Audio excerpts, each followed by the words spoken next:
Hey YouTube, it's Tracy again from Entrepreneur Girl, and I've had a lot of questions about my big family. So as most of you are catching on now, I have 8 kids that I homeschool, and I also try to run my stay-at-home business. And people are like, oh my gosh, how are you doing that? And can you give us some tips? Because we have kids too. So I don't know if these tips will be helpful to you or not, but I just wanted to answer all those questions coming in. These are just a few things off the top of my head that I try to do to juggle everything that needs to be done. So hope this helps. Number 1, parenting while eBaying and Amazoning is to multitask as many items as you can. So behind me, I have the kids in the bathtub, and while they're in the bathtub, I am cleaning the whole master bedroom and bathroom area. Other things that I multitask is like during breakfast time, I sit out the meat to thaw for dinner. During lunchtime, I'll put dinner in a crock pot so it can be slow cooking and it's ready when it's time to eat dinner. Those are just examples of ways that you can multitask, different activities. In this way, the kids are distracted, they're having a good time in the tub, they don't even know or mind or care that I'm cleaning. And then when they're done and they do want my attention, I can be one-on-one with them, reading stories or playing games, and I don't have to feel stressed out because I did a bath and now I have to clean.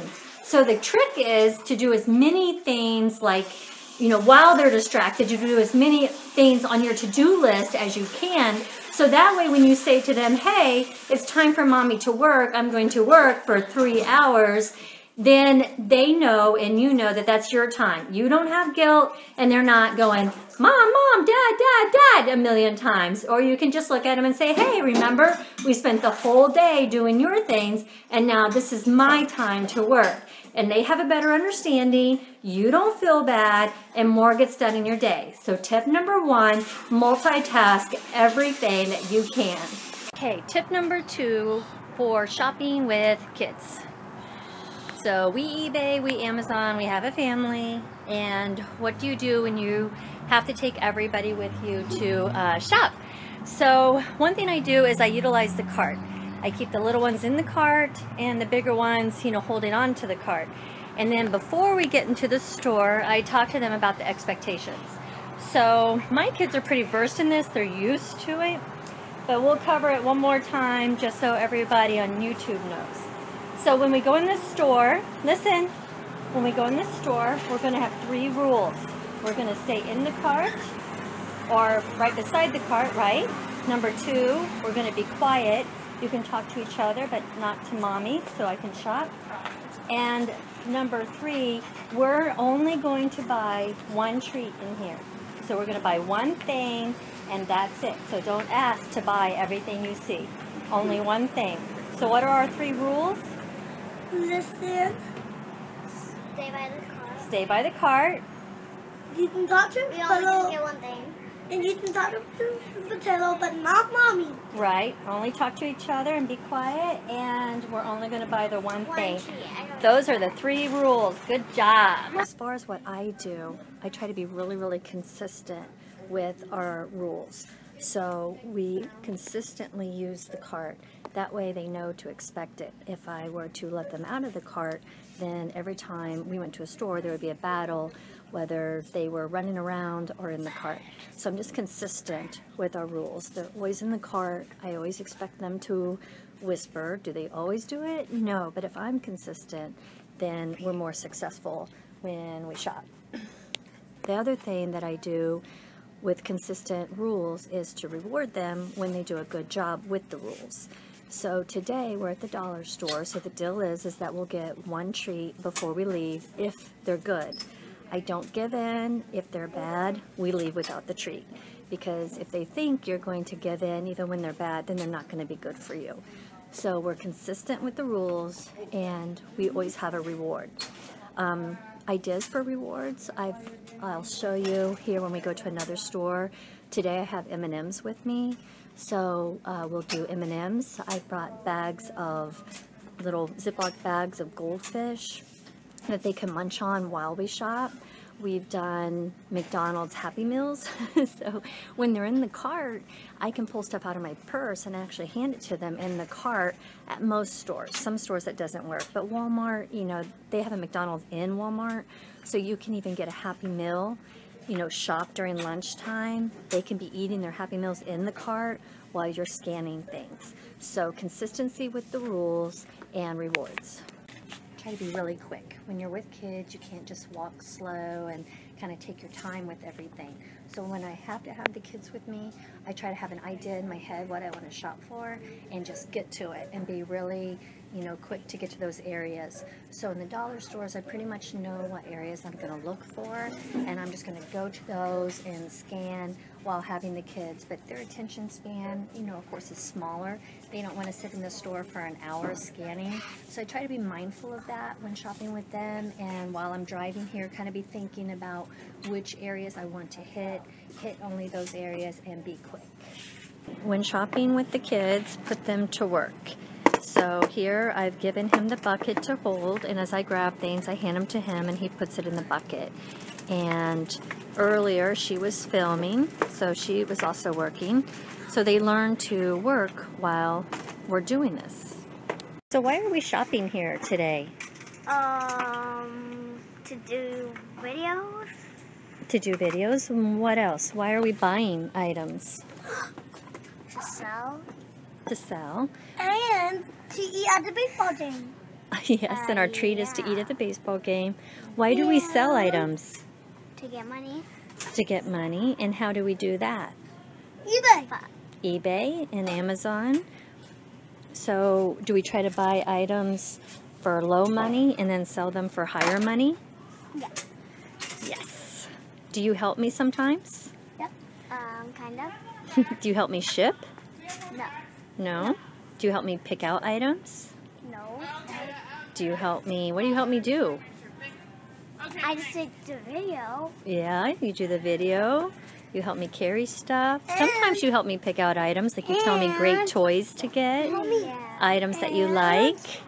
And toys helps you. No, helps you jump and follow the rules. Yes, she helps us follow the rules. Did you help me carry boxes to the post office? No. No, you never carry boxes? Wait. Yeah, I think so. From the van into the post office. Yeah, I think. Do you watch me tape them up? Yeah. I actually helped you tape them up once. Remember I was cutting? Mm-hmm. You were cutting the tape. Do you ever watch me list items? Yep. Yes. Yes. So you guys know a lot about eBay and Amazon. And as we shop, we just kind of keep learning, keep talking about it.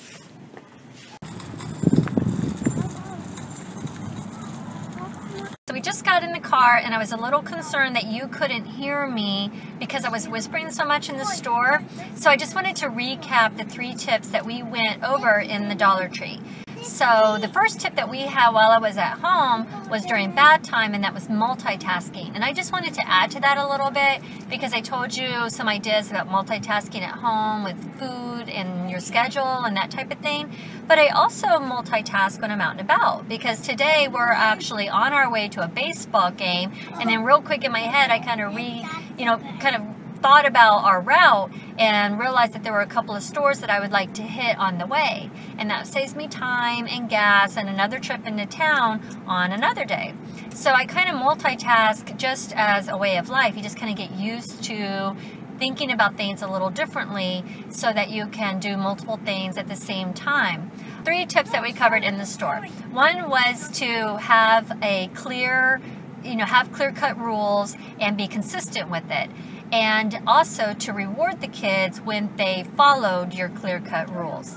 The next tip that we covered in the store was to be quick. You don't want to be taking your time and kind of strolling around the store. You want to get to it, walk at a quick pace, know the things that you want to scan. Maybe not scan everything, just scan the most successful items that you think will be successful. So you want to be fast because their attention span is just small. And the third thing that we talked about in the store is to put your kids to work. So give them something to carry, have them push the cart, have them put things in the cart, have them, hold your purse. I mean, just any job that you can makes them feel important, and it keeps them busy, and it keeps them out of your hair so you can think about what you want to scan and the items in the store. So those are things that we covered. I also wanted to show you real quick. These are the M&Ms that I talked to you about. And the dollar store is great for that because they have bags of candy that you can purchase for $1, and then you can pour them in a bin or divvy them up in those little snack Ziploc bags. And I use things like that as treats.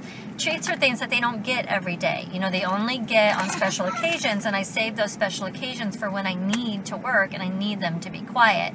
So ideas that I've given so far are little Ziploc bags, filled with snacks that they can actually eat in the cart.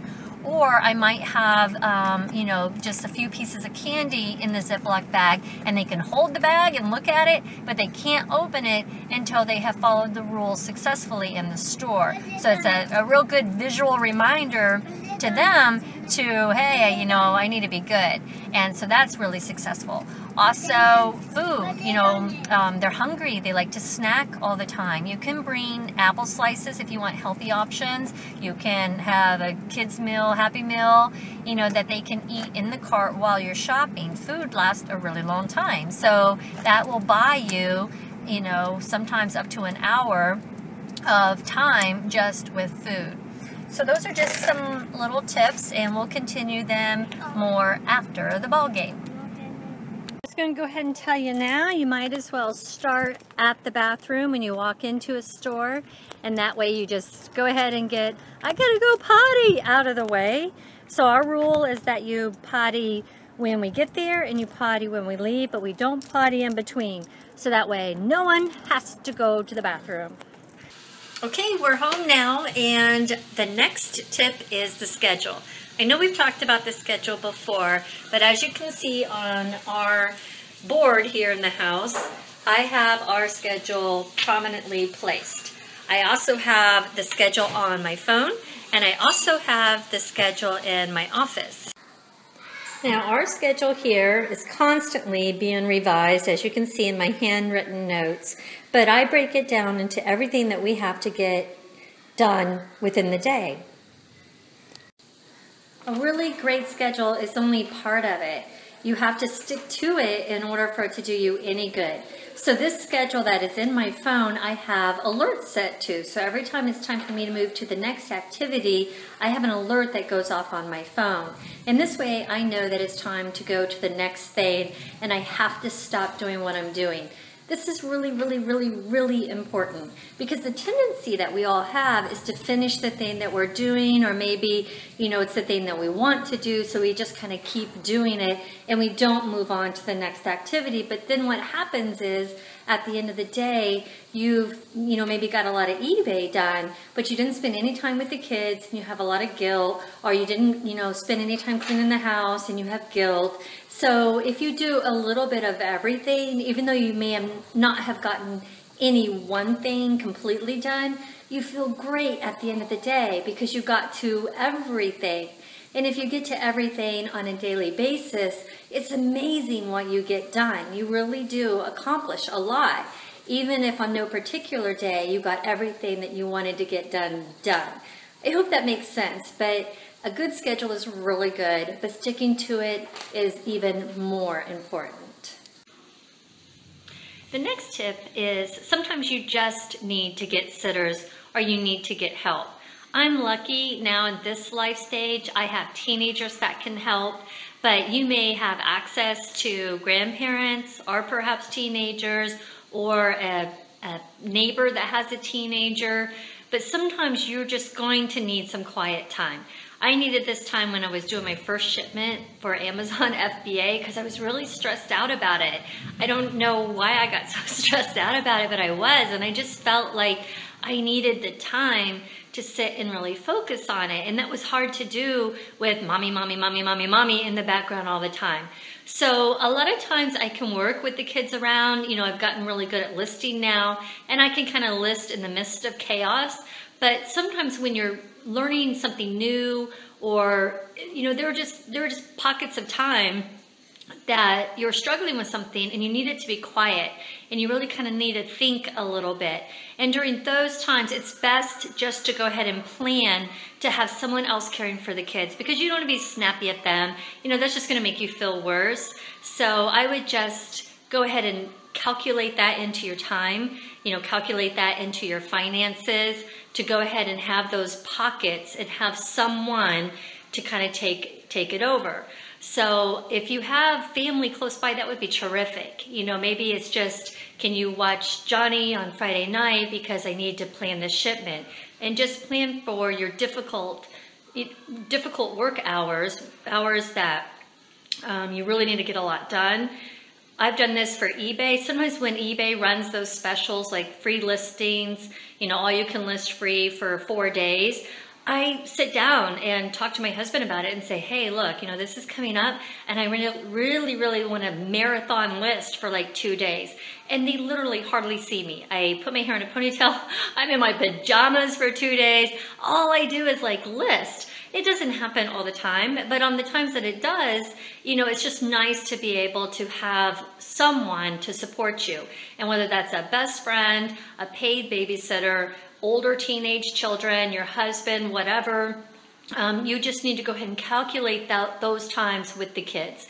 Again, it's not on a daily basis, but it sure does help to have that plan B and to have that money, like if you have to pay for it, already calculated, and just give yourself permission to take that time. You know, just look at it as a business expense. So that way you can hit those hard times like your first Amazon shipment, you know, with the expectation that it's okay. It's okay that this is stressful. It's okay that I'm going to pay for a little bit of help. It's okay that I'm going to take some time for myself. I don't need to stress and be like super mom or anything. I can just go ahead and do what I need to do for my business. So that is another tip. The last tip today is about working hard and playing hard. I kind of hinted about this earlier when we were talking about multitasking, because it is really important to multitask, but sometimes it's even more important to make sure that you're not. And what I mean by that is sometimes we can find ourselves playing with the kids, but we're really trying to work. You know, we're watching a movie with them, but we have the computer on our lap, or you're swinging them with one hand and trying to read a eBay book with the other. And that just really doesn't work. They know that you're working, you know that you're working, and it's just stressful for everyone. Sometimes I feel like I try to work and I'll spend 5 hours with the computer in my lap trying to do, you know, I get 10 minutes of work done. But most of the time that's because I'm trying to work during non-work times. If I play when it's playtime on the schedule, then when it's time to work and I tell everybody, hey, it's work time, it really works well because I can work harder and faster and with less interruption during work time if it's something that everybody plans on. So if I stick to the schedule and I don't get myself in trouble trying to work during cleaning time or work during homeschool time or work during play time, if I would just stick to the schedule, my days go so much better. It's those times when I'm trying to multitask by doing the wrong thing at the wrong time that I get myself where I start to feel stressed and agitated. You know, the kids are picking up on it and it just doesn't flow like it's supposed to. So when you're playing with the kids and you have that in your schedule, playtime, because you do, I mean, they're kids, you know, and you want to play with them, and this is about quality of life just as much as it is about making money. You know, you want to be able to have a family and really enjoy your life. I mean, that's what this is for. This is why we do this. So during playtime, play hard. We go river rafting, we go zip lining, snowboarding, you know, but on a daily basis, we're almost always in the pool every day. We just play really, really hard and do crazy things. You know, we travel the 50 states and just have a lot of fun. But then we also have to work really hard. You know, we have a lot to maintain here. We have a lot of kids, we homeschool, we have a big house, lots of vehicles. There's a lot of work to be done. So I work, you know, to some degree from the minute I wake up to the minute I go to bed, but it's not all bad and like, ooh, it's just, that's what I have to do. But in the day, I try to make it as fun as I can. So I work hard and then I play hard. And if you stick to your schedule, when it is time for you to work, you can tell the kids, remember, this is my work time. And we just had our play time, and now it's my work time, so I'll see you when I'm done. And they understand, they get in the routine, and you don't have any guilt. I also find that if you start with the kids, if their playtime is before your work time, and they feel like they've seen you, they feel like you've paid attention to them, then they're okay to watch a movie and, be self-sufficient for the few hours while you're in the office. And if you do that, juggle, play, work, I find that better than saying, okay, I'm going to go, wall myself into my office for 8 hours. 8 hours is a long time when you have a family around. So I will say, we'll do our morning routine, and then I'll go work in the office for 3 hours, and that's, like a movie and then playing a little bit. And then I'll come back out and we'll go swimming in the pool. We'll have a little snack together. We'll talk, we'll cuddle, and, just kind of touch base again. And then I can hit it for another 2 hours. But I just try to get those pockets and find that works a lot better than just trying to do some marathon work thing. And if you're really with them, when you're with them and you're not multitasking, then when you are away from them, they really do respond a lot better. They're a lot happier and okay for you to be gone. So that's the last tip. Hope you enjoyed this. I had a lot of questions about kids. I don't know if this will be helpful to anyone out there. They're just little things that I do, and it just kind of, works for my family. So if you like it though, hit like and hit subscribe, and I'll see you next video. Bye.